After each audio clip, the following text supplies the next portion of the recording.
E como homem ele viveu, ele passou por todas as etapas. Jesus não foi melhor do que nenhum outro homem na terra. Ele passou 9 meses de gestação, ele nasceu com um parto normal.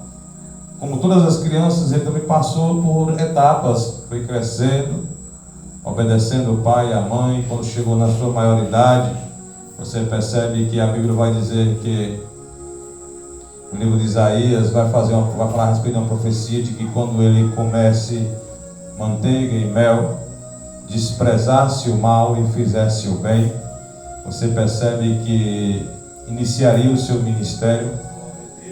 E muitas das vezes já procurei no texto onde foi que estava escrito a respeito da questão de Jesus comer manteiga, onde foi que ele bebeu o mel.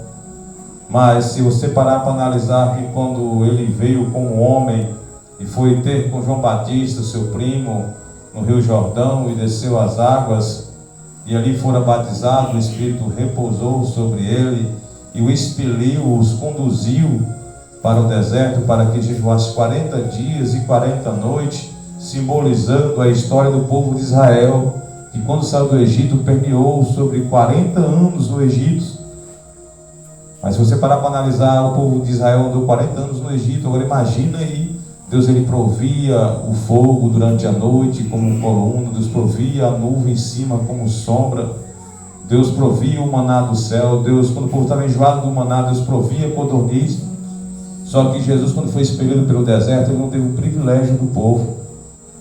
Ele não teve o privilégio do povo, ele não teve coluna de fogo durante as noites frias do deserto, ele não teve a sombra durante o dia caloroso do deserto, e não teve o privilégio de descer maná do céu durante esse jejum, e nem água.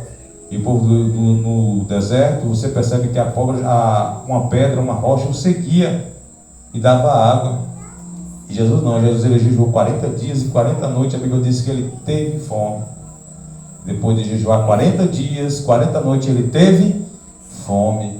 E ao ter fome, você percebe que Deus não tem fome. Ou Deus tem? Deus não tem sede. Deus não tem fome, Deus não tem sede. Até porque tudo isso foi criação de Deus. A Bíblia, o salmista vai dizer que Deus ele é tão imenso que as águas dos mares cabem na concha da tua mão. E que a terra e a plenitude dela é como esse cabelo dos teus pés. É como se fosse uma poltroninha para descansar os pés. Assim a terra para o nosso Deus. Só que Jesus, ele teve fome, ele teve sede. A Bíblia vai dizer que então o inimigo ele se aproxima e o tenta uma vez, tenta duas, tenta 3 vezes. E interessante que em cada tentação Jesus é bem claro, a Bíblia é bem clara de descrever que quando Jesus teve fome, o diabo ele pôs pedra. Tu não é filho de Deus? Manda que essa pedra vire pães. Sabe por que o diabo falou isso com Jesus? Porque quando Jesus ele foi ter com João Batista, o que foi que a voz bradou do céu? O que foi que a voz falou com ele? Eis aí o meu filho amado, em quem me comprazo, em quem eu tenho prazer. Jesus ouviu, todo mundo ouviu. Só que agora aqui é 40 dias e 40 noites sem comer. O diabo queria botar dúvida, porque foi notório, todo mundo ouviu a voz falar do céu. O diabo queria botar dúvida na mente de um homem que estava atribulado durante 40 dias e 40 noites sem comer, estava com fome. Não é você que é filho de Deus? Não foi você que desceu o Jordão e a voz falou que você era filho dele, que tinha prazer em você? Manda agora essa pedra virar pão e come, Jesus. E Jesus vai usar lá uma passagem de Deuteronômio, onde o povo no deserto também provou: nem um só de pão viverás o homem, mas de toda a palavra que procede da boca de Deus. Não bastante, por mais uma vez, o inimigo da minha e da tua alma, ele é astuto e sagaz, e leva Jesus no penáculo do templo. Pula daqui, Jesus, porque está escrito. Ou seja, você percebe que o diabo usa a Bíblia para tentar Jesus. A primeira ele usou a necessidade, e na segunda tentação ele usou a palavra. Na primeira foi de acordo com a necessidade, e na segunda a palavra. Botou Jesus no penáculo do templo, está escrito: aos teus anjos dará ordens a teu respeito, para que não tropece com o teu pé em pé. Está escrito, está lá no Salmo 91. Pula daí, que se você dá ordem, Deus vai enviar anjo, vai te segurar. Jesus não tentarás ao seu teu Deus. E não bastante, o diabo vai muito mais além, já que na necessidade pois por dúvida ele não conseguiu. Na segunda, para que ele realizasse algum sinal para provar que ele era Deus, também não conseguiu. O diabo agora leva ele num monte bem alto, e põe ele lá no topo do monte, e mostra o mundo e toda a sua glória, e toda a tua majestade, aqui mostrando a vaidade do homem, oferecendo a Jesus a glória do mundo. E Jesus vai dizer: para trás de mim, vai de reto, porque somente ao Senhor teu Deus prestará culto, de louvor e adoração. A Bíblia diz que o diabo se retirou esperando um momento oportuno. Essa foi a primeira oportunidade. E ele se retira esperando um momento oportuno. E aí, irmão Pedro, e aí, pastor Pedro, quando foi esse momento oportuno? Você vai entender. Percebe que necessidade, a palavra e a vaidade são de mais o diabo vai tentar. E as vaidades, o pregador vai dizer que tudo é vaidade. Tudo quanto há debaixo desse céu é vaidade. Porque quando nós entramos no cristianismo, nós vimos de um mundo de vaidade. Prova é essa que em cada datas comemorativas que nós outrora vivíamos, datas pagãs, a gente tinha preocupação em especial de comprar uma bela roupa. Na época junina, botava uma bota incrementada, uma calça xadrez, uma camisa quadriculada e ia pro forró. Era assim, botava um belo boné, um belo chapéu que gosta de cowboy e ia pro belo forró. De igual modo, no carnaval, nas datas comemorativas, é assim. Era assim. Tudo é vaidade. Tudo é vaidade. E percebe que Jesus Cristo não cedeu a nenhuma dessas vaidades, nem a necessidade do seu estômago, porque o cristão tem que entender que a sua mente não pode governar o seu corpo, que o seu ego não pode governar o seu corpo, e o seu estômago não pode governar o seu corpo. Porque quando Paulo vai dizer que nós devemos renovar a nossa mente como mente de Cristo, ele vai dizer que quando as pessoas descem nas águas batismais, diz que as coisas velhas se passaram, tudo tem que fazer novo. E percebe, igreja do Senhor, que hoje há um modismo tremendo no meio do povo de Deus. Há igrejas por aí que estão trazendo os costumes do mundo para dentro da casa do Senhor. Para você entender que, não desmerecendo ou querendo menosprezar os costumes do mundo, porque outrora nós estávamos lá. Éramos leigos, não entendia. Há aqui um ritual, há aqui uma festividade instituída por Cristo, algo simbólico, eterno. Nosso irmão Jarena leu uma palavra aqui a respeito da Santa Ceia, que verdadeiramente nós comemos do corpo e bebemos do sangue de Cristo. Então não menospreze esse ritual. Paulo vai mais além, enfatiza com mais vigor, que por causa de menosprezarem e fazerem pouco caso desse ritual, muitos adoeceram e muitos dormiram. Só para vocês entenderem a importância desse rito instituído por Cristo. Porque isso aqui foi na última ceia. Jesus Cristo ele passou 3 anos ansiando essa última ceia. 3 anos Jesus passou ansiando essa última ceia. Porque ele sabia que aquela ceia seria as últimas instruções, seria o último pedaço de pão que ele colocaria na boca de Judas. Ele saberia que ele seria o último pão que ele iria partir, a última jarra de vinho que ele iria repartir entre os seus discípulos, e depois dali iria se cumprir. E sabe o que Jesus ansiava, apesar de se angustiar? Era a glória que ele iria receber. Jesus não estava preocupado com os açoites, com a vergonha, com o desprezo moral, não estava preocupado com isso.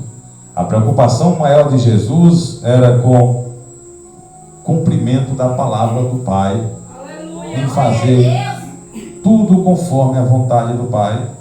Porque Isaías havia profetizado que, como uma ovelha muda, ele seria levado ao matador, ele não poderia reagir, ele não poderia lutar.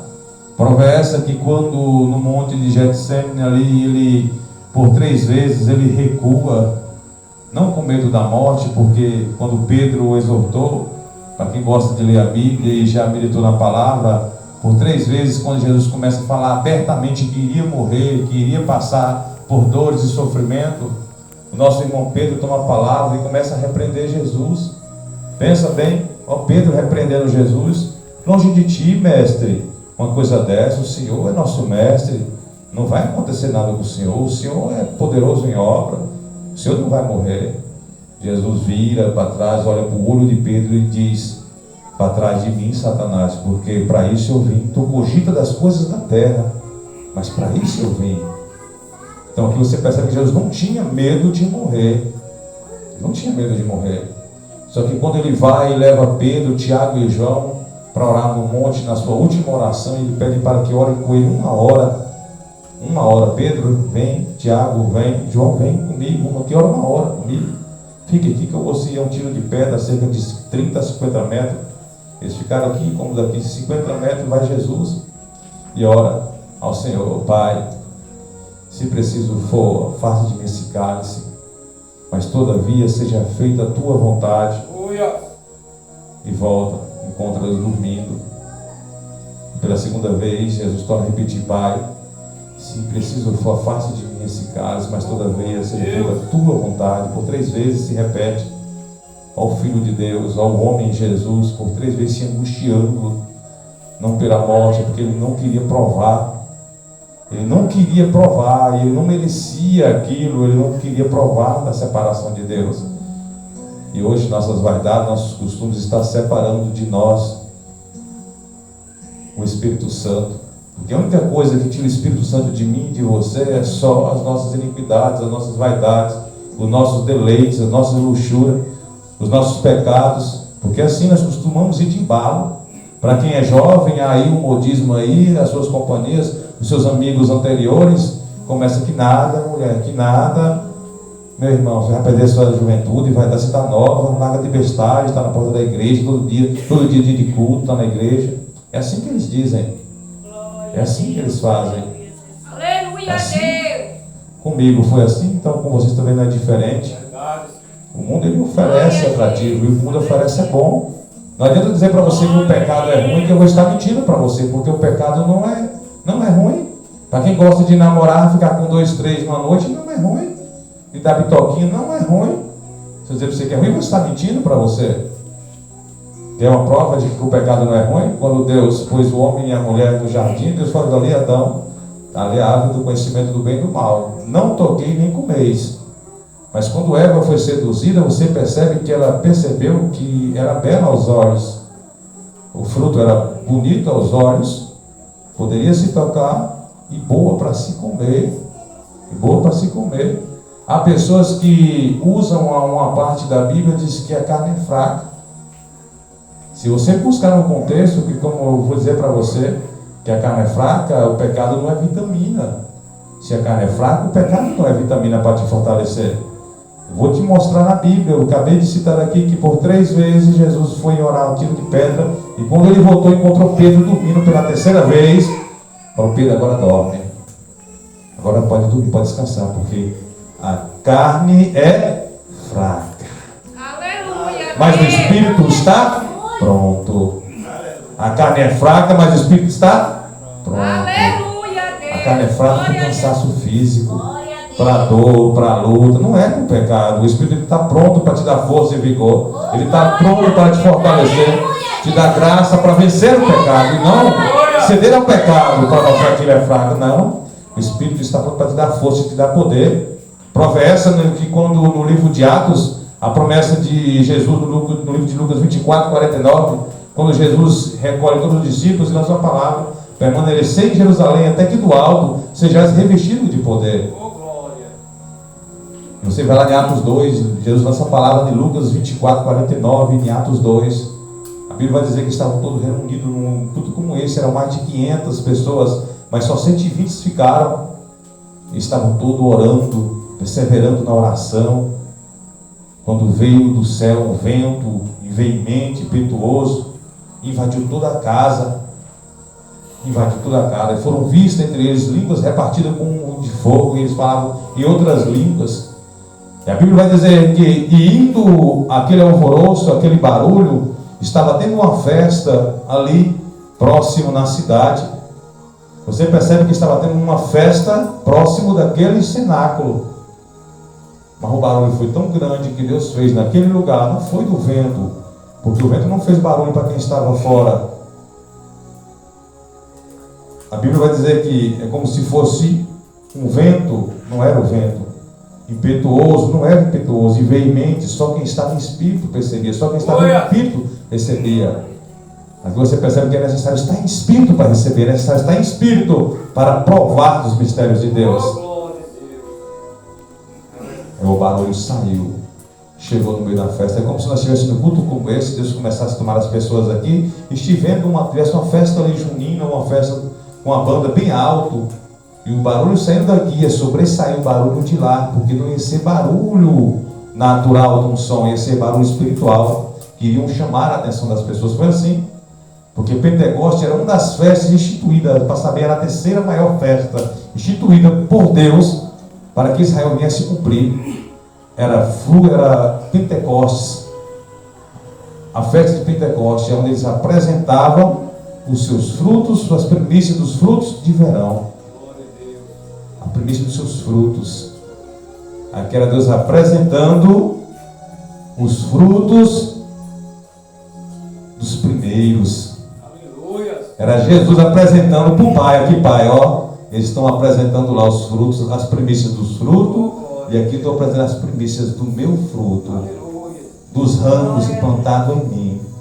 Era Jesus dizendo, nós vamos tudo no texto, igreja, não estou saindo do contexto, está tudo no texto. A Pentecoste lá eram as primícias dos frutos da terra, e aqui para Jesus eram as primícias dos frutos do céu. Era a primeira vez que Jesus estava apresentando os frutos do Espírito na vida da igreja, porque antes dele, igreja do Senhor, o Espírito de Deus era limitado a reis, sacerdotes e profetas. Agora, quem está sabendo o Espírito? É Pedro, é João, é Tiago, é Dídimo. Eram homens normais, pescadores, carpinteiros, chefe de alfândegas. Eram homens normais, pessoas normais. Aqui você percebe que Deus quer usar pessoas normais para apresentar os frutos do Espírito. Glória a Deus, aleluia. Os frutos do Espírito. Como eu disse, era 500. Só que como estava tendo uma festa próxima ali, era 500 pessoas que estavam no tabernáculo, mas estava tendo uma festa lá perto. Estava vendo gente de tudo quanto era buraco. Era homem bonito, era homem charmoso, era mulher bonita, era mulher charmoso. Eu vou perder tempo aqui, nada, dentro desse sinagoga. Vai para a festa lá. Fica aí orando você, Pedro. Fica orando você, Tiago. Fica orando vocês, que eu vou para a festa, que lá tem coisa boa. Vou perder meu tempo aqui, trancar dentro desse cenáculo. O que é que aconteceu? Os que saíram, ficou 120, aproximadamente aí 380 foram embora. Foram embora. Cerca de 380 pessoas foram embora, só ficou 120. Um número simbólico, é como se você pegasse o poder de Deus, multiplicasse pelos 12. Aleluia! E percebe que eles receberam, eles tiveram o prazer de não só ouvir, mas sentir. Se você for nesse mesmo livro de João, que quando Jesus se apresenta a Pedro e Tiago, eles estavam a cerca de 200 a 300 metros da beira da praia. Jesus se apresenta como um varão e grita: ei, tem algo aí de comer? Tem alguma coisa aí para comer? Não, nós pescamos, não tem nada não, nosso rei não pegou nada. Lança à direita, do lado direito. Pedro, olha, nós pescamos a noite toda, mas você está mandando, vamos lançar. Sobre a tua palavra, nós vamos lançar. E até então eles não conheceram o cara Jesus. A Bíblia diz que Pedro vai e lança à direita. Indiferente das outras, da primeira pesca maravilhosa, que era tanto peixe que quase rasgou as redes, quase afundou o barco, tanto peixe que eles pegaram. Interessante que aqui a Bíblia vai dizer que Pedro não esperou para contar, E quando ele puxou, viu que os peixes eram grandes, tudo peixe grande, não era peixe pequeno não, era tudo corimba de 4, 5 quilos. Não era peixe pequeno, não era corimbinha de meio quilo não, era peixe grande. Peixe grande. E como o Pedro estava nu, ele estava despido, estava incomposto, ele se despiu quando o Tiago falou para Pedro, é Jesus de novo. Louvado seja E Deus. Pedro agora então bota a roupa ligeiro, que ele não vai se apresentar na frente de Jesus pelado. Pedro não era bobo nem nada. E vai nadando cerca de 200 metros. Ele está tão apressado que não queria nem esperar o barco. Eu não vou perder tempo. Se o barco é questão de peixe vai demorar, eu vou no nado. E correu para a beira da praia. E quando Pedro chega lá, o que é que Pedro encontra? Jesus. Interessante que foi que Jesus perguntou: tenho o que comer? Mas não pegou nada. Só que quando Pedro chegou, Jesus já tinha se adiantado. Aleluia. Já tinha peixe assado, estava a brasa acesa e pão. Não era só peixe, tinha pão. Não era só almas, mas também tem alimento. Não é só almas que Deus quer. Deus não quer só que usar você para ganhar almas. Deus também quer te alimentar. Aleluia. Tanto um alimento espiritual como um alimento físico. A finalidade do cristianismo é isso. É alimentar a nossa alma para que o Espírito fortaleça e nos prepare para uma missão maior. Aleluia, Deus. E já tinha peixe. Só que quando João e os outros vêm, diferente da primeira pesca, a Bíblia vai dizer que tinha 153 peixes. Eu indagava ao Senhor, mas Senhor, por que dessa vez o Senhor fez questão de dizer que tinha 153 grandes peixes? Passei anos estudando a Bíblia, irmão Jairene. Por quê? Na primeira pesca, Jesus não falou a quantidade de peixes, era porque tinha muito? Não. E por que nessa? Ele fez questão de deixar escrito 153 grandes peixes. Comecei a estudar. Aleluia, Jesus. Aí eu descobri o porquê foi que Jesus deixou, quando Pedro lançou, pegou 153 grandes peixes. Sabe o que foi que aconteceu em Atos 2? Na primeira pregação de Pedro, estava presente 17 nações. Povo judeus de 17 nações. Se você for retroceder contando 1 mais 2, 2 mais 3, 3 mais 4, 4 mais 5, vai dar 153. 153. Só para você entender, 17 nações, se você for na somativa, vai dar 153. Quase 5.000 almas aceitou Jesus, de 17 nações diferentes. 17 nações diferentes. Já Deus já dizendo o que iria acontecer em Atos 2. 153 já era Deus mostrando o que iria acontecer no livro de Atos 2. 17 nações conheceriam o Evangelho. 17 nações daquela época receberiam o Evangelho. Porque dessas 17 nações haviam judeus que nasceram lá, residiam lá, mas vinham apresentar os seus frutos aqui em Jerusalém. Só que naquele dia em especial eles não vieram só apresentar os seus frutos, mas também vieram receber o fruto do Espírito para levar para onde eles nasceram, para as nações pagãs, para fazer conhecido o Deus de Israel, o Deus que eles não conheciam, porque eles estavam acostumados com os deuses pagãos, com as crenças pagãs, os deuses que nada podia fazer, os deuses que nada podia realizar.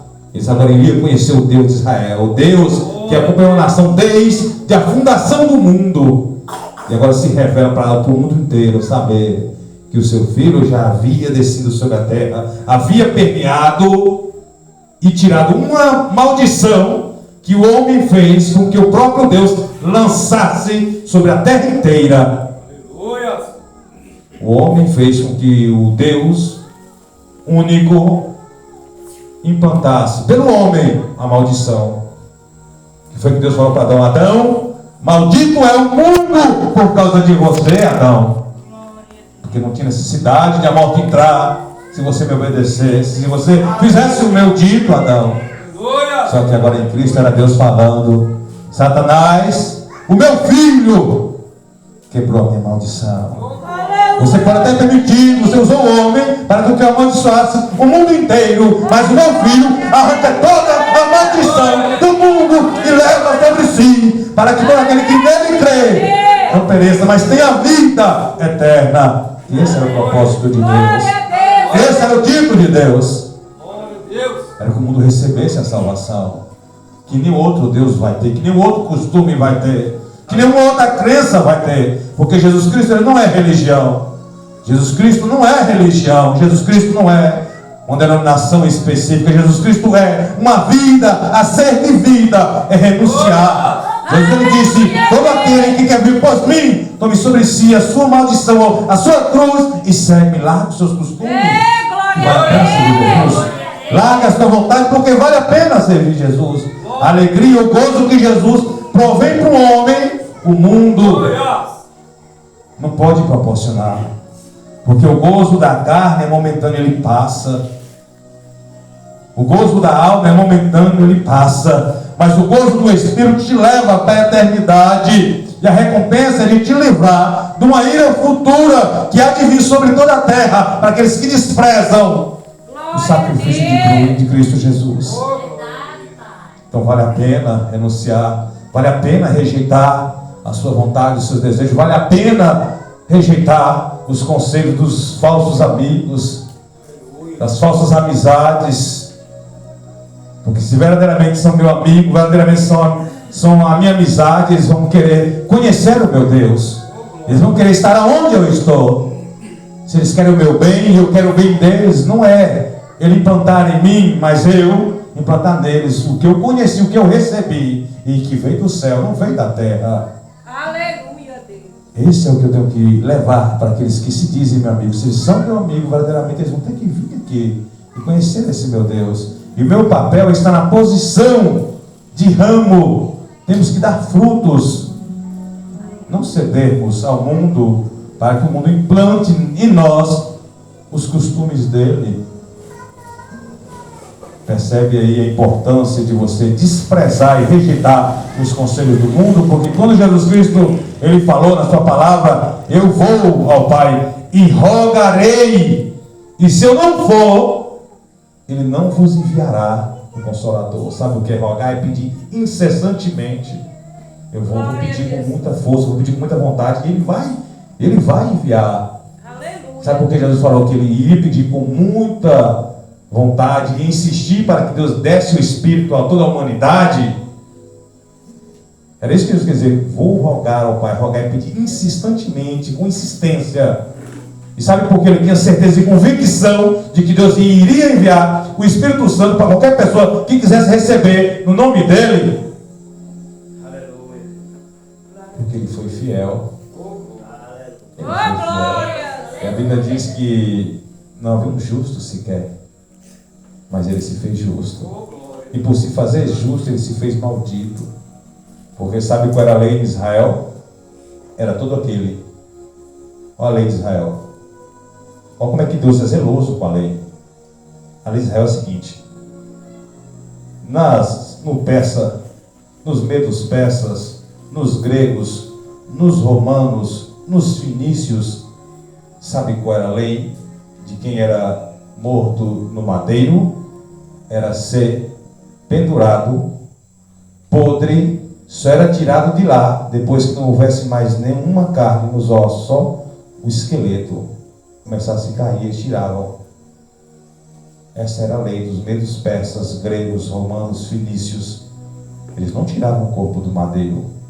Mas havia um povo chamado povo de Deus, o povo de Israel, que Deus, conhecendo isso aproximadamente em torno de 700 a 780 anos antes, quando ele usa o sucessor de Moisés, e diz o seguinte: ó Moisés, quando pendurares alguém no madeiro, maldito é de Deus, esse é maldito do Senhor. O corpo não deve dormir no madeiro. O corpo não pode dormir. Isso era a ordem de Deus, isso era a lei de Deus. O corpo não pode dormir no madeiro para que a terra não seja amaldiçoada. Para que o mundo, ou seja, o povo de Israel não fosse amaldiçoado, o corpo não poderia dormir no madeiro. E quem foi que condenou Jesus? Os romanos. Mas havia um dito, e quem levou foi o povo de Deus. E como eles levou, havia uma lei sobre eles. Havia uma lei sobre Israel. Porque se eles não pedissem o corpo, para que o corpo fosse tirado de lá, a maldição permaneceria no mundo. Agora a lei de Deus serve para que eu e você alcançasse essa salvação, e nós fazemos pouco da liberdade que Deus nos dá. Está entendendo, igreja do Senhor? Hoje é culto de Santa Ceia, a importância do sacrifício de Cristo para mim e para você. O quanto nós devemos valorizar. Não seja um culto qualquer, não seja um pão qualquer, não seja, e acredite. Porque quando você acredita e começa a fazer por onde, e abraça a causa de Cristo, se torna um cidadão dos céus, você vai ver a diferença no servir a Deus, no fazer a vontade de Deus. Isso, igreja do Senhor, não pode, não é para o irmão Jefferson, não é para o irmão Lucineide, para o irmão Jailene que está implantando de você. Porque é você e Deus, você tem que construir algo com Deus, você tem que ser sincera com Deus. Que Deus ama a sinceridade, Deus ama as pessoas que sejam sinceras com Ele. E principalmente que tenham temor de fazer o que é mal diante dEle. Não pensa você que Deus ele não conhece os pensamentos, porque Ele conhece. Ele sabe dos seus desejos de retroceder, de voltar atrás. Ele sabe sim. Ele sabe, Ele vê que sua carne tende para as paixões, para as concupiscências dela. Ele sabe, por isso que a palavra é pregada, para que você entenda e comece a pedir. O que foi que nós lemos aqui? Tudo, se a palavra de Cristo está em você, tudo que você pedir será feito. Aleluia, Deus. Mas sabe por que nós não pedimos? Porque nós só queremos o que nos agrada. Nós não queremos pedir para Deus nos libertar dos nossos desejos, da nossa vontade, das nossas vaidades. Nós pedimos para Deus coisas que nos beneficiam. Condição para comprar roupa nova. Isso é ruim? Não é ruim. Condição para ter uma vida mais confortável? Não é ruim. Mas não é essencial.